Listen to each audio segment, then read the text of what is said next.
Olá, esse é o Logotonia, eu sou Márcio Carvalho, da Universidade Federal do Sul da Bahia. Aqui do meu lado o professor Ricardo Pereira Tassinari, professor livre-docente da Unesp Marília e meu amigo pessoal há quase 20 anos. E nós estamos aproveitando aqui para fazer uma breve entrevista com ele, já que ele veio nos visitar no colóquio O Homem em Seu Entorno, Marx no século XXI. E aí eu vou pedir para o Ricardo fazer um breve histórico da trajetória dele. Da minha formação. Eu comecei fazendo bacharelado em física, né? E talvez valha a pena explicar um pouco o contexto disso. Na verdade, eram os aspectos mais teóricos que me interessavam. Assim, a física tinha uma teoria que explicava a realidade de uma forma até matemática. Então isso me encantava muito. Então eu sempre me interessei por esse aspecto da relação teoria e prática e também de conhecer o mundo, né? Teorias que me propiciasse conhecer o mundo. Então eu fiz física, mas quando eu terminei a física eu decidi trabalhar temas da teoria do conhecimento, então como se formava o nosso conhecimento da realidade, noções lógicas de número, de tempo, espaço. Então eu fui fazer mestrado na psicologia com a professora Zélia Ramosi Chiarotino, estudiosa em Piaget. Na minha graduação eu já tive uma boa formação em lógica com a professora Maria Ítala Lofredo do Otaviano, nossa orientadora, querida orientadora. E aí depois eu voltei para fazer o doutorado com a professora Ítala no Centro de Lógica, Epistemologia e Filosofia da Ciência da Unicamp, né? E aí depois eu entrei na Unesp de Marília e durante esse período, tanto o estudo de Piaget durante o mestrado quanto um certo encontro com a teoria hegeliana me fez dedicar cada vez mais ao estudo desses dois pesquisadores, o que norteou o meu pós-doutorado, tanto na Universidade de Genebra, em Piaget, quanto agora na Paris Sorbonne, né, sobre Hegel e liberdade, tentando alinhavar um pouco toda essa pesquisa. Ok. Bom, você fez uma apresentação, né? Nós estávamos na mesma mesa aqui no colóquio O Homem em Seu Entorno, e a mesa falava sobre capitalismo, complexidade e ambiente. E eu gostei muito da sua apresentação, eu já tinha visto parte dela em outra oportunidade, mas a gente acabou não registrando e eu queria pedir para você falar um pouco sobre aqueles temas que você puxou. Na apresentação, eu comecei um pouco falando sobre esses dois grandes projetos que vêm dessa reflexão que eu venho desenvolvendo há grande tempo, né, desde esse começo. Uma é sobre um modelo que sistematiza alguns resultados da teoria piagetiana, né, da epistemologia genética, e que permite explicar esse surgimento dessa estrutura que é necessária para o conhecimento e, consequentemente, as noções de espaço, tempo, causalidade, número, etc., que é o que eu chamo de modelo do sistema de esquemas de ações e operações sobre símbolos e signos, que tem esse nomão, mas a ideia do nome já é ser um resumo dessas principais estruturas. E a outra é de um projeto neo-hegeliano de interpretação da filosofia da ciência ou do ser humano, entendendo que o próprio ser humano é que faz teorias para se entender. Então, de uma certa forma, é um pensar que se pensa a si mesmo e a gente está no interior desse pensar. Então, que a filosofia hegeliana nos fornece conceitos que permite pensar esse cenário na atualidade, o sistema dos seres humanos, né? Então, esse segundo projeto neo-hegeliano visa tentar fazer essas reflexões utilizando, né, se inspirando nos conceitos e nos argumentos de Hegel. Na palestra, eu tratei, até por conta do tempo, não deu para tratar com mais profundidade, né, desses temas. Até o segundo tema ficou mais um esboço, né? Mas no primeiro, uma coisa que o pessoal gostou, que comentou, é essa formação, e até porque eu acho que esse é um dos temas, né, da própria pesquisa de vocês aqui, que é a materialidade, né? Sim. Então, eu comecei com um vídeo do Minecraft perguntando aonde aqueles objetos existem, né? Não sei se as pessoas conhecem o jogo, mas é um jogo que se constrói objetos virtuais, e que são instrumentos para você construir outros objetos. Então esses objetos virtuais ali onde estariam, né? Ou mesmo o ícone do seu celular, né? Ele é um objeto para você, e é até engraçado porque quando você pensa na tela do celular são luzinhas que se acendem e apagam, então não tem nem, vamos dizer, um conjunto de luzinhas andando para lá e para cá, né? É só a imagem mesmo, e a gente sente isso como objeto. Então por que isso... A pergunta, né, bom, a gente vive isso como objeto, por que a gente vive isso como objeto, né? E aí se usa um pouco do modelo, né, e que é baseado a partir, né, dos resultados de Jean Piaget, que na realidade esse objeto está em interação sensorial motora. Então, sensorialmente você tem aquelas imagens, motoramente você age ou sobre o mouse ou sobre a própria tela diretamente, né? Sim. E aí nessa interação sensório-motora você tem certas estruturas que se mantêm, e os objetos são essas estruturas. Então isso serve tanto para os objetos materiais, enquanto eu tenho uma sensação deles e ajo sobre eles, quanto para os objetos virtuais, né? Nesse caso de jogos, né? Quer dizer que a gente poderia interpretar objetos tanto virtuais quanto concretos sob o mesmo prisma de estruturas e não necessariamente... Sensório-motoras. E aí eu independo então da concretude externa do objeto. Eu estou mais analisando a estrutura interna do ser humano.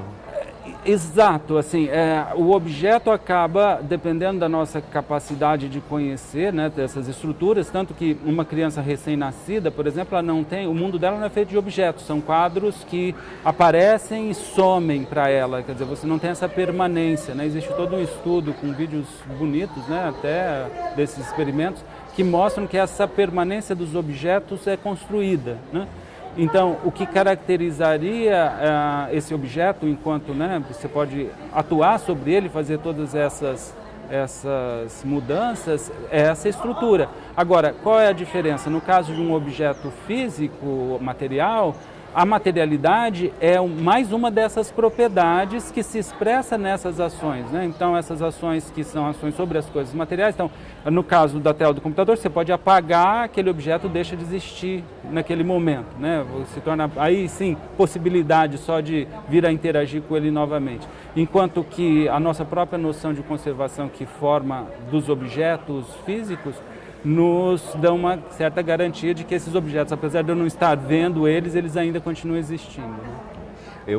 Sempre que a gente conversa sobre esses assuntos, eu me lembro de Funes, o Memorioso, do Borges, porque pelo fato de ele se lembrar de tudo, ele percebia que uma árvore é diferente dela própria no instante seguinte. Então, ele não tem esse esquema. Ele diz, num certo momento, que são objetos diferentes a cada momento.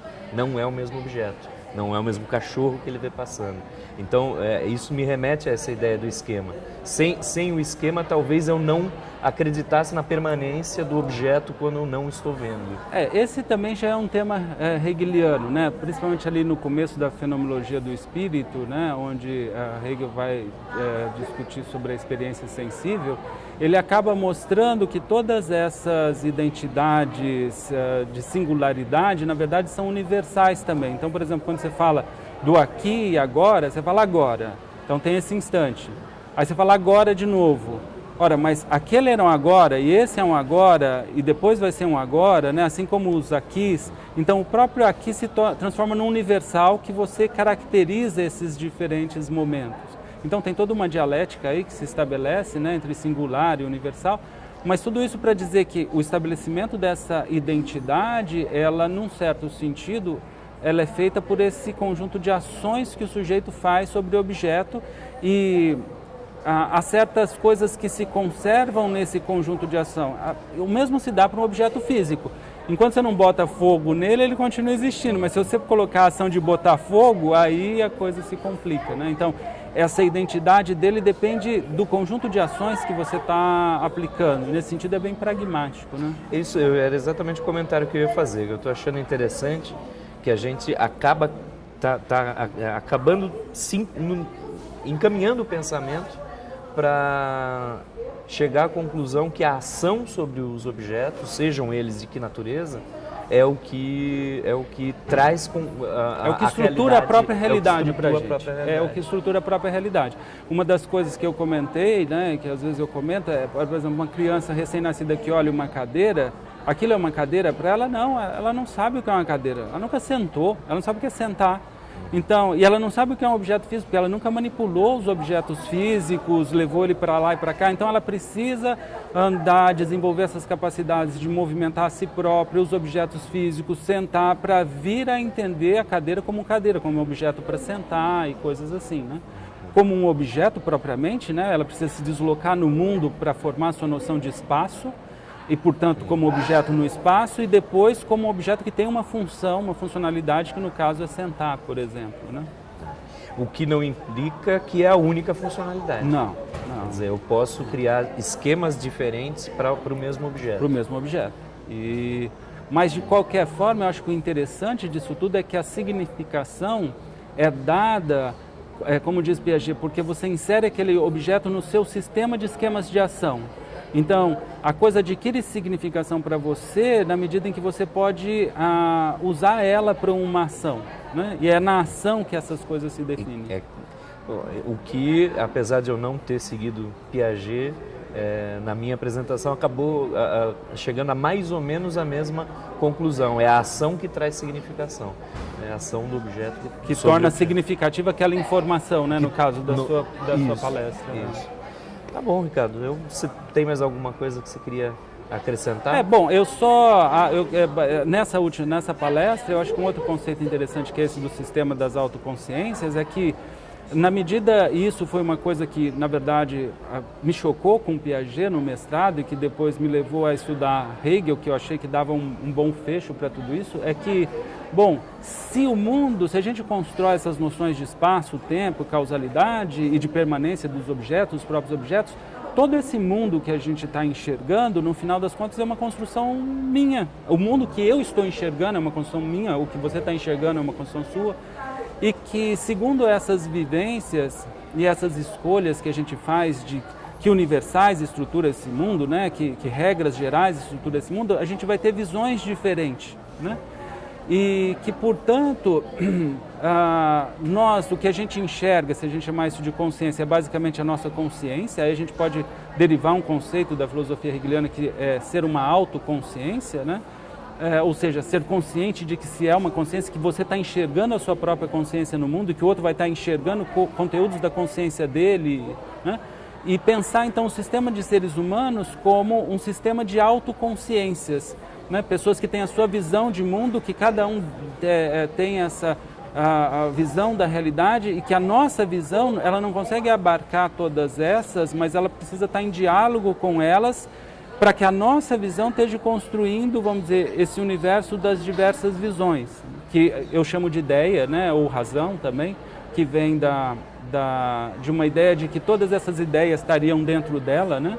Então, eu acho que esses conceitos são conceitos úteis, o conceito de sistema de autoconsciências e de razão, para explicar esse sistema, né, como a gente diz em teoria de sistema, que são os elementos e as relações entre eles, né? Então, os elementos, os seres humanos, a relação entre eles, precisa desse universo de ideias que é composto pela filosofia, pelas ciências, para se explicar como esse próprio sistema como um todo funciona. E o sistema admite contradições internas, uma vez que cada autoconsciência vai ter uma visão de mundo que pode ser...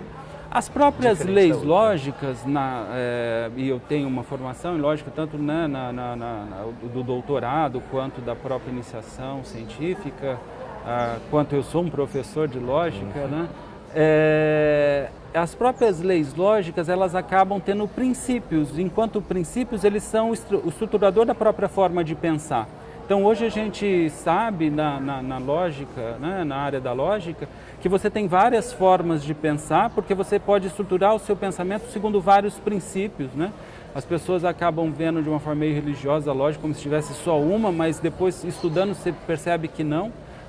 E é interessante então, porque até mesmo essas diversas lógicas estariam nesse mundo das ideias como diversas esferas possíveis que, vamos dizer, a mente humana pode habitar e viver, né? Então essa é uma ideia que eu acho interessante para nós hoje em dia, que também eu falei um pouco e que eu queria trazer para cá. Muito obrigado. Bom, eu acho que é isso. Encerrando por aqui e agradeço Eu é que a agradeço. disponibilidade. Muito obrigado. Valeu.